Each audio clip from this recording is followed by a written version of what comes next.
You are watching The New American Media. Follow thenewamericanmedia.com on Twitter at American_media_. All right, everybody, we continue with Blake Walley. Blake is a radio host, a journalist, a columnist, a general rabble-rouser, an eccentric fellow, Come on, Blake, give me a few adjectives here. What else are you? Boy, I don't even know what to say. Yes, blogger, activist, radio host, troublemaker for the New World Order, whatever. Establishment. I like to, what would you say? I'm a mischief maker for the establishment. Well, we like speaking truth to positions of power and authority, but this is Blake, the eccentric Walley. Blake is a host of Eccentric Perspective over on freedomizerradio.com. That is where on Monday, Wednesday, and Thursday from noon to 1:30 p.m. Pacific, you can find him. And on a lot of those Monday shows, I will co-host with Blake on his program. Follow Blake at Eccentric99 if you're not following him on Twitter. By the way, if you're not following us on Twitter, we're at American_media_. Click the follow thing. Do that so you can stay connected. We got 14,500 people. We're shooting for 14.5 million, and we can do better than that too, but we got to start somewhere. If you're listening to this after the fact on youtube.com/The New American Media, please click subscribe and leave your comments below. Blake, I found this story. This is pretty interesting here. ACLU forces government to reveal skyrocketing surveillance stats. The feds got more people's phone call records in the last 2 years than the previous 10 years combined. So what this is, the reports are concerning what lawyers are calling pen register and trap and trace records.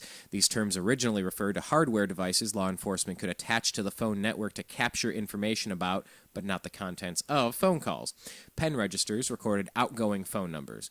Trap and trace devices recorded incoming phone numbers. Today's telephone networks have the ability to capture this information without any special equipment, and the government has expanded the concept to include other forms of communication, such as email.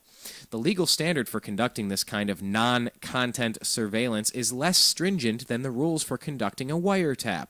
Oh, okay, even though we have warrantless wiretaps with the Patriot Act, I guess this doesn't even worry about that. To get a wiretap order, the government must convince a judge that it's essential to an investigation, but pen registers must merely be, quote, relevant to an investigation to obtain the approval of a judge. The statistics uncovered by the ACLU show a striking increase.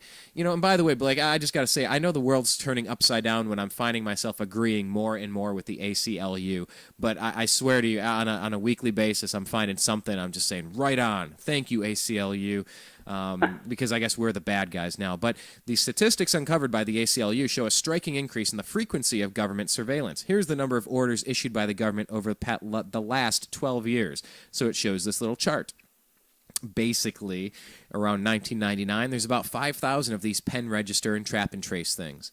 And it's pretty consistent until 2006. It bumps up 07 and 08, maybe a little bit more in 09, and then shoots through the roof. Goes from 10,000 to 20,000, doubles from 2010 to 2012. This is the Barack Obama administration with all of this. And it says people affected, 50,000 people affected. That's up from just 20,000 people affected in 2010. What is the Obama administration doing? They want to snoop on your emails. They want to snoop on your phone calls. They want to snoop in front of your life, violating the Fourth Amendment according to the ACLU. Here's the one for email and internet authorizations. And this is a huge jump. From 2009, it says there's about 250 email and internet authorizations. From 250 up to about 850 in 2011. 2, 4, 6, 8, 10. Okay, 2, 4, 6, at least 4 times more. While the growth rate for internet surveillance is high, such surveillance still accounts for a tiny fraction of pen register and trap and trace orders overall. While it's useful for the public to have these statistics, they give just one small piece of the overall surveillance puzzle. For example, these stats likely don't include cell phone location tracking by law enforcement. They also omit, and that's great, the cell phone location tracking, because that's probably a lot higher. Yeah. I saw an InfoWars where they said if you've been at any of these major rallies, Tea Party or Occupy Wall Street, there are drones that are skimming/spying into your cell phones to determine who you are and who you know and what text messages you're sending out, you are completely being spied upon. So these stats likely don't include cell phone location tracking by law enforcement. They also omit government access to emails stored by third-party providers. And they entirely exclude the NSA, the National Security Agency's warrantless wiretapping program under the FISA Amendment Act. While hard numbers are hard to obtain, what little evidence we do have suggests that all of these forms of surveillance have been increasing. Final paragraph here. Why is the government spying on us so much more than it did just a decade ago? The terrorist attacks on September 11th, 2001 were surely one motivating factor, but it can hardly explain the sharp increase in the last 2 years. Another important factor is likely just supply and demand. As information technology in general has gotten cheaper and more powerful, the technology to capture and store large amounts of intercepted data has also gotten cheaper. So, economic constraints that limited the amount of data the government could collect in the past has become less and less of a constraint. Blake, thoughts? Very alarming. Yes, it's good to have this posted so everybody can see just how outrageous this is, and you get to see these charts. This is, yes, the new spy state we've turned into. We've turned into East Germany, I guess. And for what, I don't know. I mean, is it really just for Al-Qaeda? I don't think so. It seems to be a big increase in the amount of dissidents in the last few years. And, of course, like you mentioned earlier about, Tea Party and Occupy, certainly a lot more people are pretty frustrated with the system. A lot more people are suffering, losing their homes, losing their job, getting upset, and maybe speaking out a little bit more. And maybe this is the government panicking because they realize there's a lot of corruption going on, and that they might have to set up some sort of surveillance grid to protect themselves, perhaps. That's getting into conspiracy theory. So that would be ridiculous, Blake. That would just be ridiculous. So are you therefore endorsing the fact that all of us submit and join the New World Order that Mahmoud Ahmadinejad talked about at the United Nations, saying that it's time for a New World Order? Do you think we should join that? Well, it's certainly time for major changes. I don't know what his definition of New World Order is. I got a hunch. George Bush Sr.'s. Okay, go ahead. No, I mean, I said on eccentric perspective. His is a global caliphate and Sharia law for all the rest should be destroyed in nuclear hellfire. I think that's probably a pretty bad idea. But, I mean, he's out there saying that he would like a new world order. I don't know. Yeah, I don't want to be in his New World Order. I don't want to be in George Bush Sr.'s New World Order. I don't want to be in Henry Kissinger's New World Order, or Brzezinski, or Rockefeller, or any of those people. George Soros. Depends. He's another great one. Soros. No, George Soros. Oh, come on. These are all the major movers and shakers. Why don't you get with the program, Blake, and just join the New World Order? I know. Just get in on it. Maybe I should. I don't know. Maybe I should sell it. I mean, you know what? I think years ago, maybe I could have sold out. I think at this point, I think it's. I don't see the benefit anymore. So I think the whole system's going to change. There is going to be sort of a new world maybe in the next 5 years. I just can't see it, this system continuing on. And when you're looking at these charts, I mean, it's pretty astounding. It's like you talk about these the difference just in the last couple of years alone. I'm not seeing that chart anything going down, so I have no reason to believe that it's somehow going to go down. It's definitely going to get. There's definitely going to be more surveillance, and like I said, they won't even show records of the cell phone calls and such. So where does it end? And it's funny because we were talking InfoWars a little bit because there was a video put out a couple days ago that showed some of the InfoWars reporters deciding to go, hey, let's go pay the NSA a visit and go check out their facility and maybe ask them a few questions because they're the ones, spying on us. It's okay. So they go down there, and I guess there's some sort of visitors center or something that they found, and so they wanted to go to it. But as soon as they got close to the facility, 3 vehicles come out of nowhere. 2 of them are unmarked and literally box them in. and of course, started harassing them, questioning, playing hardball. Who are you? I got to see your IDs. What are you doing? And then, of course, they're not allowed anywhere near the facility. So, but I mean, this is disturbing because this is not how America is supposed to be. This isn't the America that I grew up in. So there's been some serious changes. And unfortunately, it does seem like things are getting worse, that we don't have the same integrity anymore. The economy is getting pretty bad. The wars are getting bad. The police state is rising. And it doesn't take a real. All you got to do is really be paying a little bit of attention to it, and it should be pretty easy to see for everybody that we're not going in the right direction. And there's guys like me that just want to ask questions.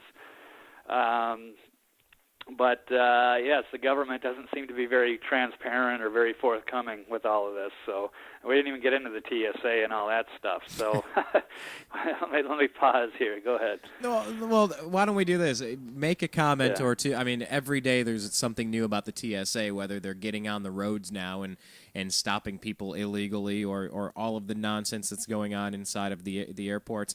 Give us a TSA quote or two. Give us a point or two you'd like to make about that, because what I want to do is I want to take our final break here. We'll come back on the other side. I want to say a couple of positive things. California is doing some interesting stuff, banning employers from demanding social media passwords. I've seen stories where employers are demanding your private data or they won't hire you, which is now illegal in California starting on January 1st. Governor Jerry Brown also passed something that driverless cars will now be allowed.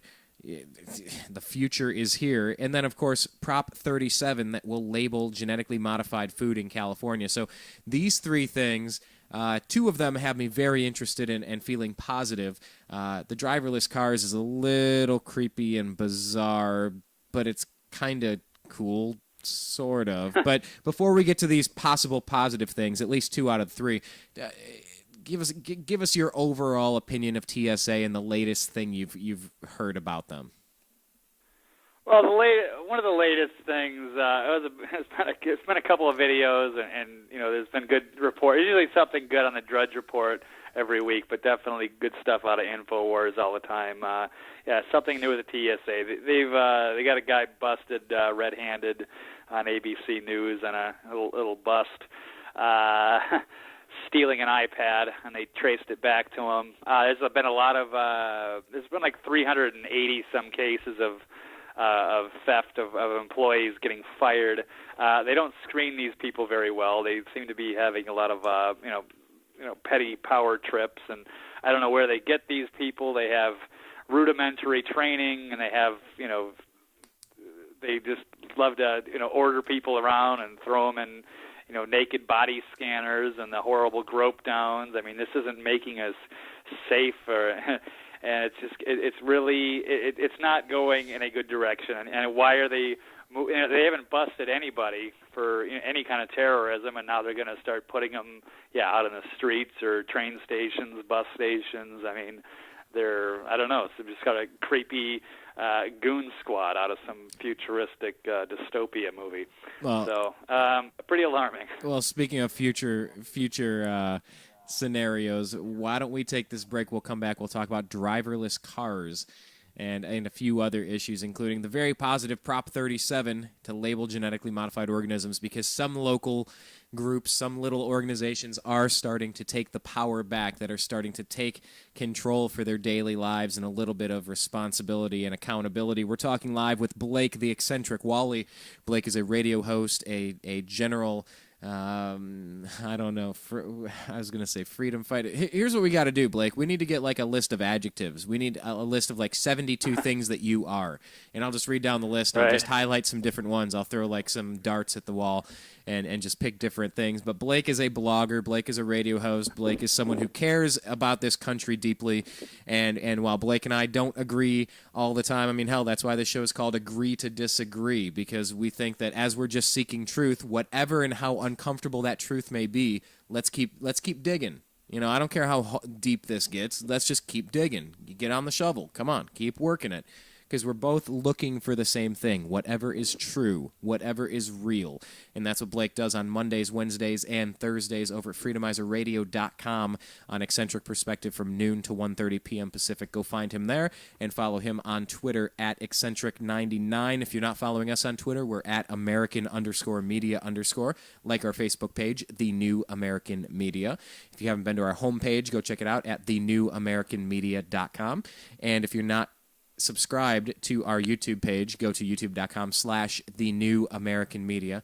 Click subscribe and leave some comments below. We're going to pause for this brief station identification here on the TNAM radio network, and we're going to be right back for our final leg of Agree to Disagree here on thenewamericanmedia.com. If you want a sports program that's going to both talk about national stories and care about the Indians, Cavs, Browns, and Buckeyes, come over to thenewamericanmedia.com and bring a couple of your friends. You are watching The New American Media.